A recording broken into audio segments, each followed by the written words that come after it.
Welcome to Her Life Unscripted podcast, inspiring burnt out, stressed out, and stretched thin women to embrace the unscriptedness of life. Hosted by Anna Osborne.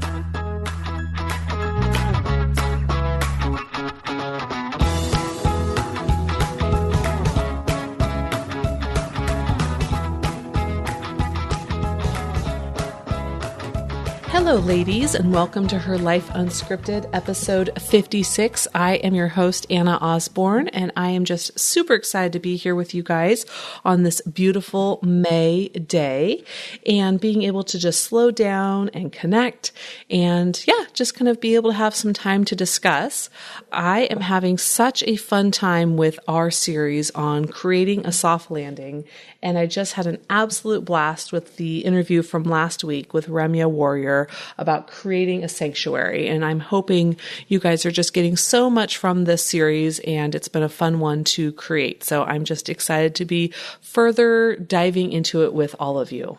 And I think one of the reasons that I'm so excited about this series is because I feel like soft landing is such this abstract term that I know I use a lot, and I hear a lot kind of out in the world about having that home base, that place to kind of retreat to. And so being able to dive into something that I feel like is this term that gets used, but we don't necessarily know what it means, is just really, really fun. So we are going to be taking it to the next level and be diving into how to create and why we need to create a soft landing with this idea of boundaries.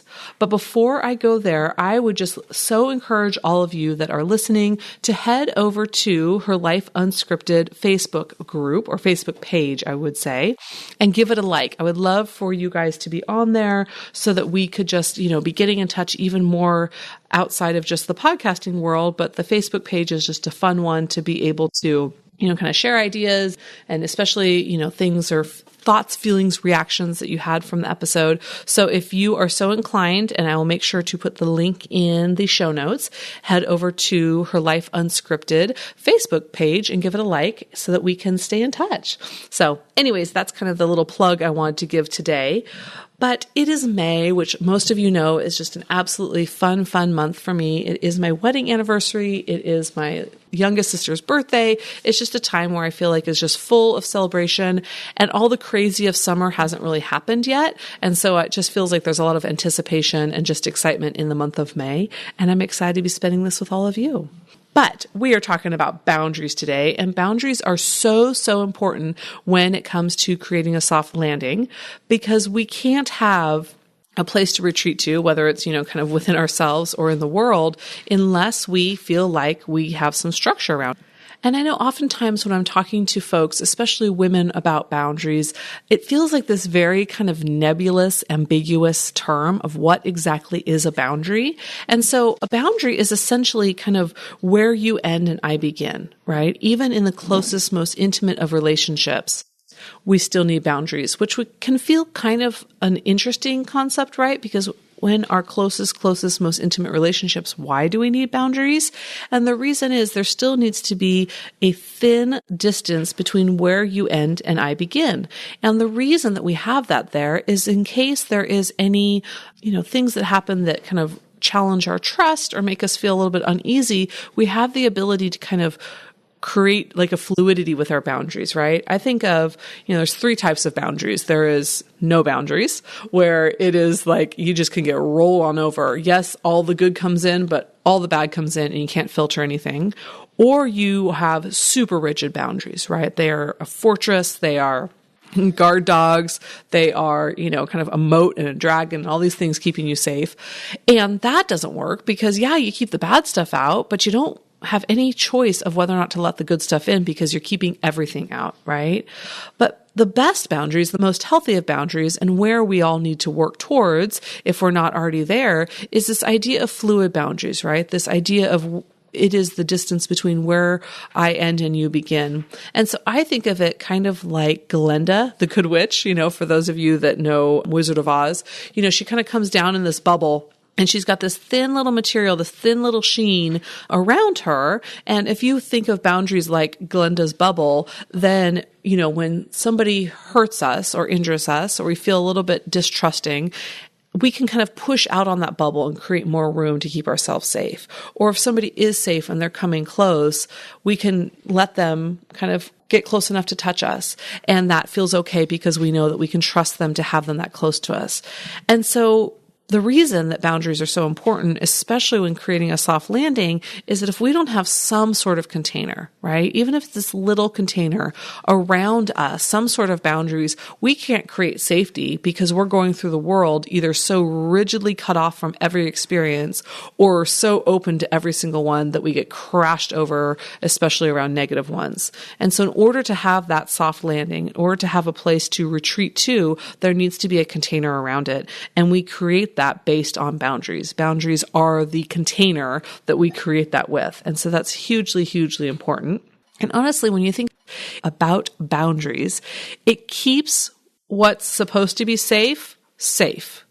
Right? Like our innermost fears, our innermost insecurities, the things that we actually do open up and talk to about in our closest, most intimate relationships, right? That if we have boundaries and a container around that, then we can actually open up and be more vulnerable because we know what is supposed to be sacred in those relationships in that soft landing actually will maintain that, right? They're not challenged by the, this constant interruption or fear that our safety can be violated. And quite honestly, we can't thrive in that fear, right? We can't go about the world with confidence, feeling like we can try new things or take risks if we are worried that we aren't safe in the relationships that we're supposed to be safe in. And so boundaries become hugely, hugely important and actually dependent on whether or not we can create a soft landing is determined by whether or not we are able to maintain boundaries.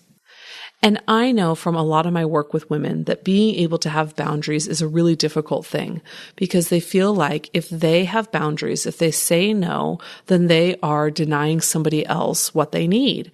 And for those caretaker nurturer women who are most of us, right, that can feel really, really uncomfortable.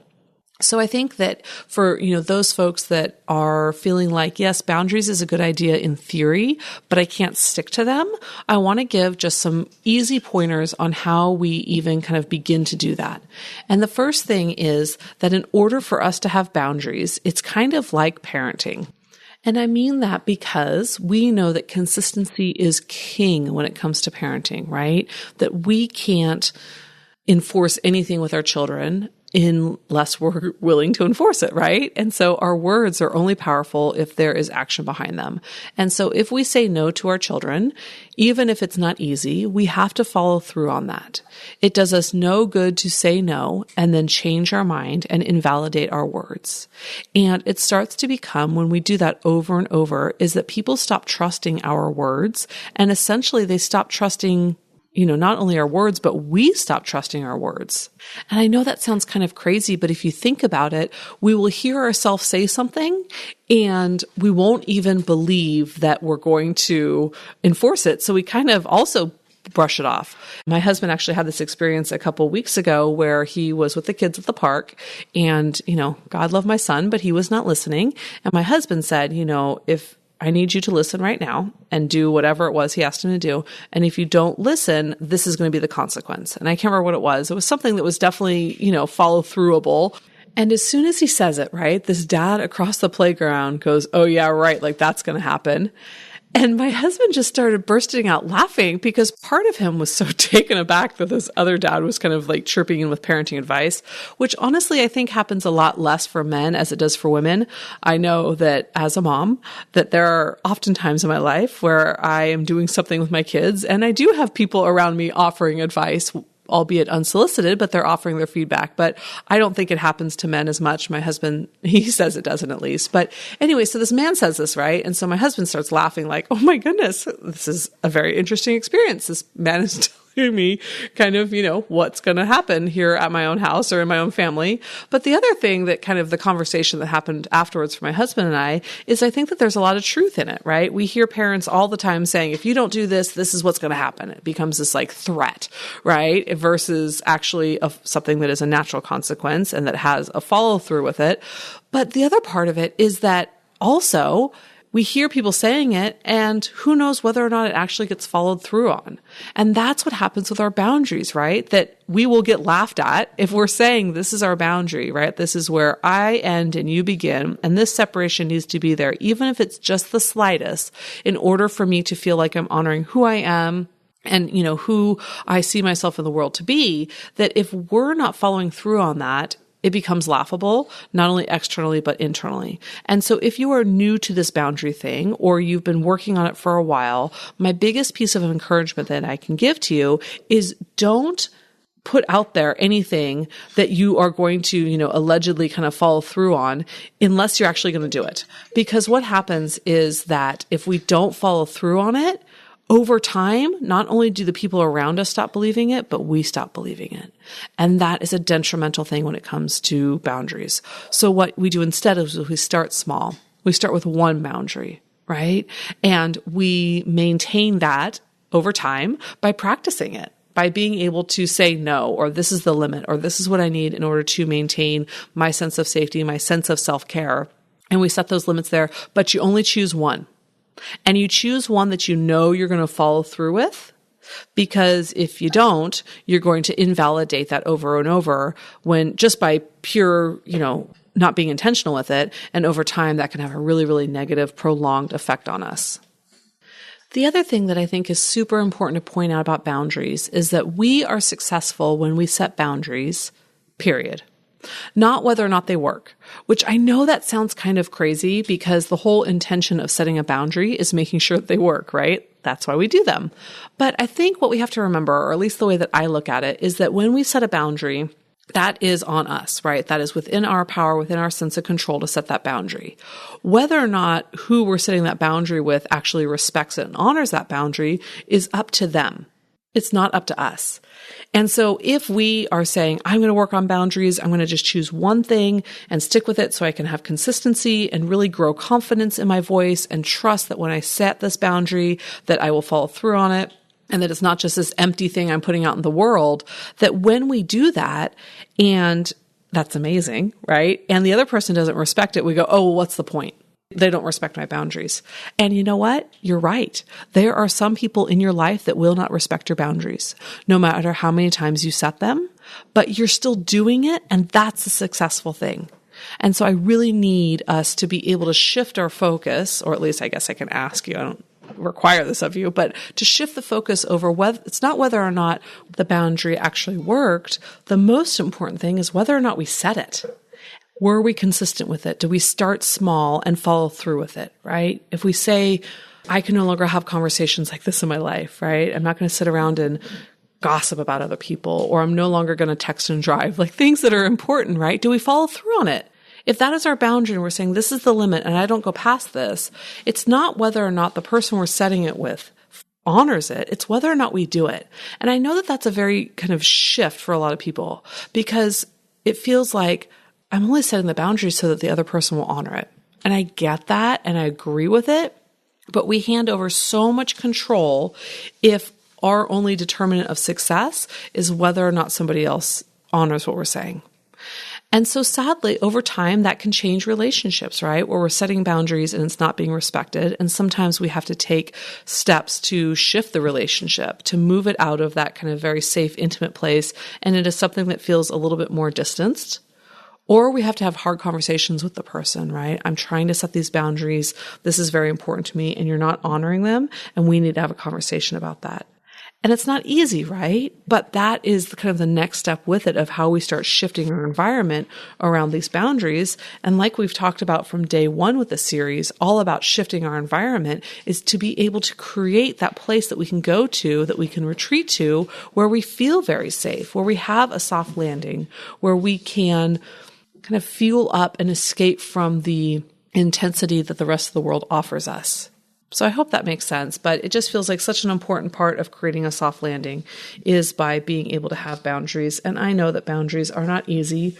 They don't always feel good. It doesn't feel good to set a limit or to step back from something that we thought was, offering us a lot, and it no longer does. But I know that the more that we are able to be mindful of boundaries in our lives, the more that we're able to really honor who we are, what we stand for, who we believe in, and really how we show up in the world. So those are the things I think that are just hugely, hugely important to me. And I would love, love, love to hear your feedback on boundaries and how you have been successful with them. How have you struggled with them? What are the obstacles that come up for you when setting boundaries? All those sorts of things are just so interesting to me because I really, really do believe that boundaries are an ongoing journey. I don't believe we ever get to a place and go, okay, cool, I have boundaries and we can stop working on it. We have to just be continually mindful of it. So I am interested, and I do encourage you to send your feedback in via the SpeakPipe app or, of course, to Anna at herlifeunscripted.com. And you know what? If you are struggling with boundaries and really feel like you want to be able to spend some time focused on yourself and really being able to just put some of the work in order to feel like you have not only a better sense of self, but a better ability to kind of create that soft landing, I so want to invite you to the Shine Retreat for Women. Mari and I have spent so much time really putting together all aspects of this amazing retreat. And we've got some just great workshops throughout the weekend that are really going to be focused on that sense of self and not only developing that confidence and that voice, but doing some healing work in ways that we may have attempted to do that and we were injured along the way, or that we attempted to kind of speak our truth and we were shut down. And so I so want to encourage you to attend. It's going to be a beautiful event. As of right now, as of today's recording, we still have some room left. It is going to be a very small and intimate retreat. So if you're coming on your own, you should absolutely feel welcome. If you want to make it a mother-daughter weekend or a, best friends or a sister's weekend, you're more than welcome to. But it is going to be a small event because we want there to be that intimacy to really allow for not only self-care and restoration, but the connection with one another and just having this healing experience, especially among women. So I do encourage you to visit shineretreatforwomen.com because as of this recording, we do still have some room left and we would love, love, love for you to attend. So that is all I have for today. Thank you so much for letting me into your worlds, into your hearts. It is an absolute privilege, and I look forward to talking to you all soon. Take care, ladies. Bye-bye. Want to learn about the latest retreats, workshops, and speaking events hosted by Anna? Head over to herlifeunscripted.com to get in on all the juicy details. Don't forget to subscribe, rate, and review the podcast so we can continue to grow our amazing audience. Lastly, be sure and send in your voice feedback via the SpeakPipe app or to Anna at herlifeunscripted.com. We can't wait to hear from you.